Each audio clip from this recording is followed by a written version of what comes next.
Hey guys, welcome to AI with AI. This side Asif Himnat. In this video, we are going to talk about one of the best technique in feature engineering, which is called coefficient correlation matrix. Trust me, this is one of the best technique in data analysis. But the question is, what do you mean by feature engineering? And why do we do this? And how do I apply it using coefficient correlation matrix? So stay tuned, we'll talk about this in detail.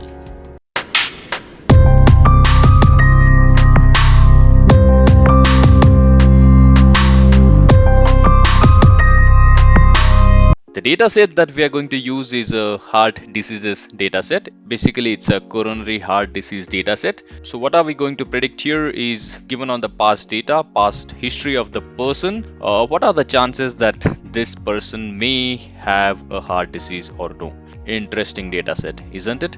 If you look at the columns, this is SBP is a blood pressure, person consumes a tobacco or no, the low density cholesterol, person has heart disease in his family history. 1 is for yes, 0 is for no. Then the obesity, then the alcohol. Does alcohol consumption have any effect on the heart disease? Then does the age has any effect on getting the heart diseases? Then the final column, that this is our Y column, CHD, it's a coronary heart disease at the baseline. I mean, we need to predict yes or no. So given this data, can a person have a heart disease? Okay, I hope the problem statement is clear. We have a lot of important columns here. It's okay if you don't understand one or two column, we don't need to worry about it. But just to give you a gist, just to give you a context of the data set, I have quickly introduced you to the columns that we will be using in this example. Okay, let's jump to the demo part. Whenever we do a data analysis or whenever we do a machine learning on the data set, our first task is to understand the data, right? Without understanding the data, it's very difficult for us to get the best out of the model, best accuracy on that model, right? Sometimes it is not possible for us to understand the data completely. I may or may not have the domain knowledge. For this one, for heart diseases, I can understand, I may understand, but there are chances that the data set which I'm getting, I may not understand all the columns. Let's say thousands of rows and thousands of columns. All the columns may not be so useful. So should I consider all the columns in such scenarios? Do I need these columns to be considered to train my data? This is what I'm trying to say. I may have a name of the person here. I may have a Aadhaar card number or some identity number here in the column. Does it have any relation with the coronary heart disease or address of the person? Does it have any relation with the coronary heart diseases? I hope you are trying to understand what I'm telling you here.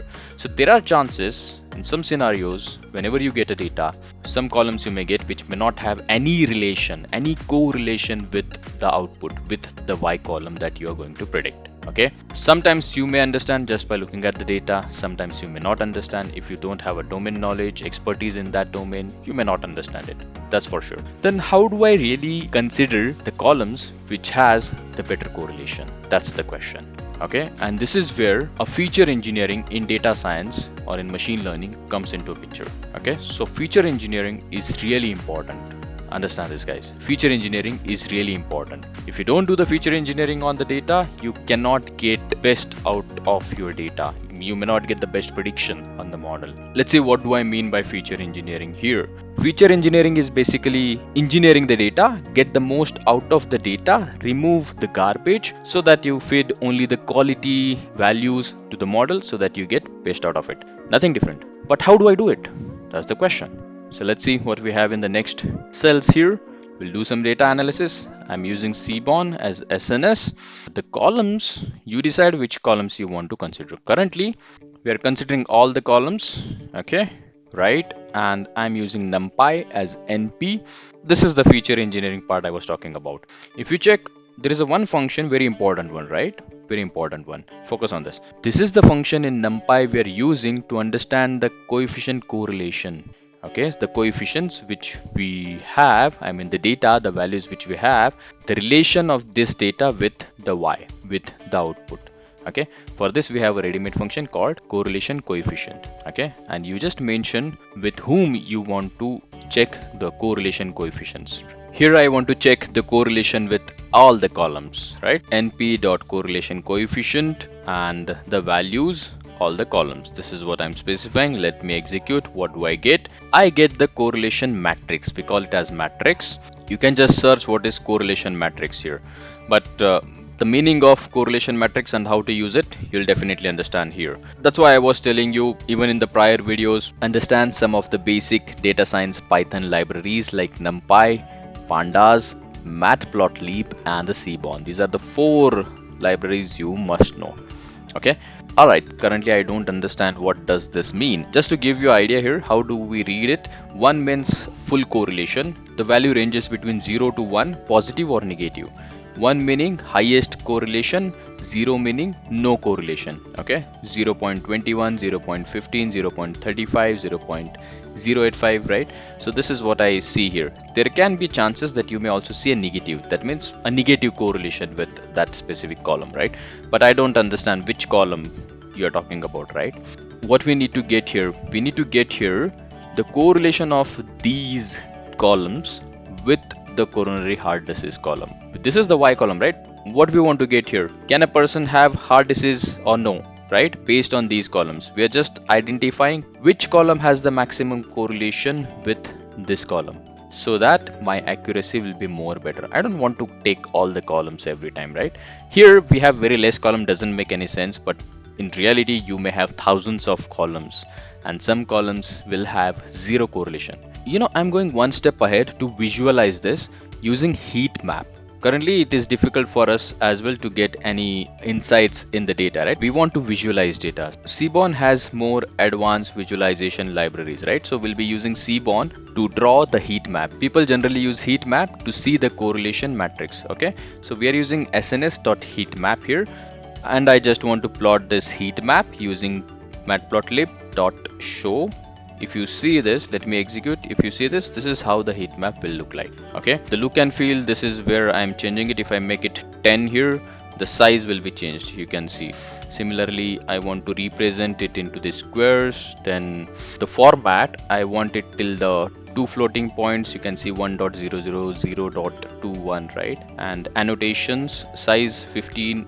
It's just about the visualization X and Y columns. Okay, nothing different. It is just the Seaborn heat map function we are using here.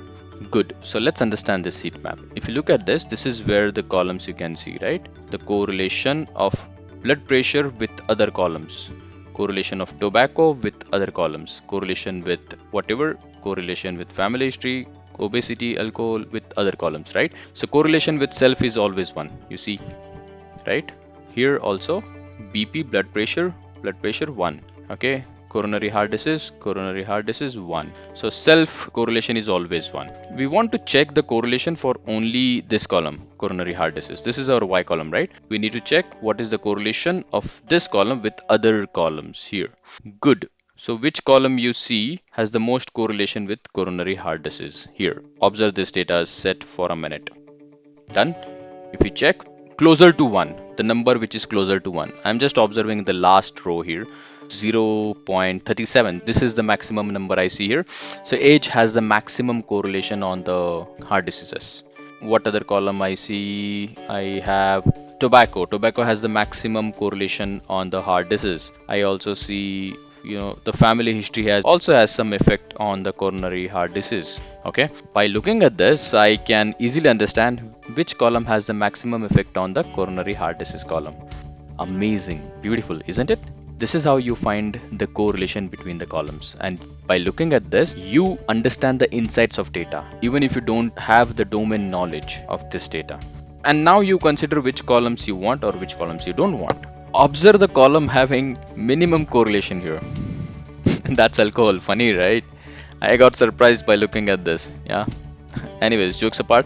But yeah, so alcohol has a minimum correlation. The insights that I've got: age, tobacco, family histories, blood pressure. These are some of the major columns has a maximum correlation with the coronary heart disease. This is the conclusion we are making here. I hope you appreciate my efforts and you are liking the content, liking the way I explain the concepts. If so, please like, share and comment on the videos. Thank you. See you again in the next video. Bye bye.